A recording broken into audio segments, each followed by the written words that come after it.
I will say this about the use of the term maximum emergency compensatory action that comes under the ninth area of activity, war, counter-war. And I do not talk about that on the air or even in discussions with people except according to the code itself. And that just allows me to do two things only when I'm talking: describe what it is and what it isn't. And this is specified in the ninth area of activity in the book. Why? Why is this?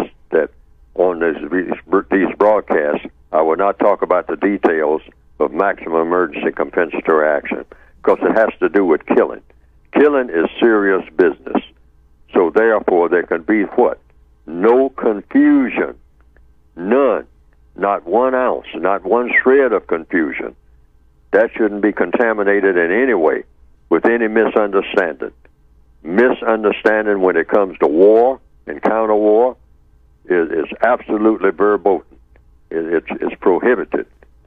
It should be very clear when you start talking about people killing people, particularly if you're talking about people killing people deliberately, which is what war and counter-war is. So in the maximum emergency compensatory action for justice segment of the textbook for victims of white supremacy, everything is very, very, very, very, very, very specific. Oh. So in order that specificity is not contaminated or confused, you have to avoid confusion in all areas of activity. But when you start talking about people killing people, you don't want any confusion at all under any circumstance about who does what, why they're doing it. This is very important. Who does what, how they're doing it, and why they're doing it.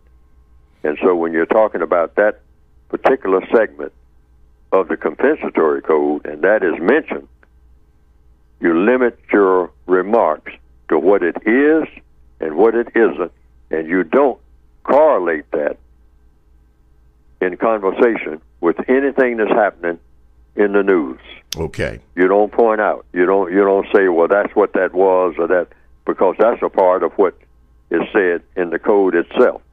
That's a part of the code, a rigid part of the code.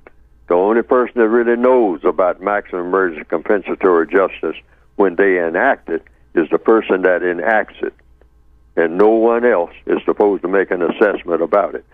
But it has to meet very, very, very, very, very strict criteria in order to qualify for the title of maximum emergency compensatory action. All right. Quote,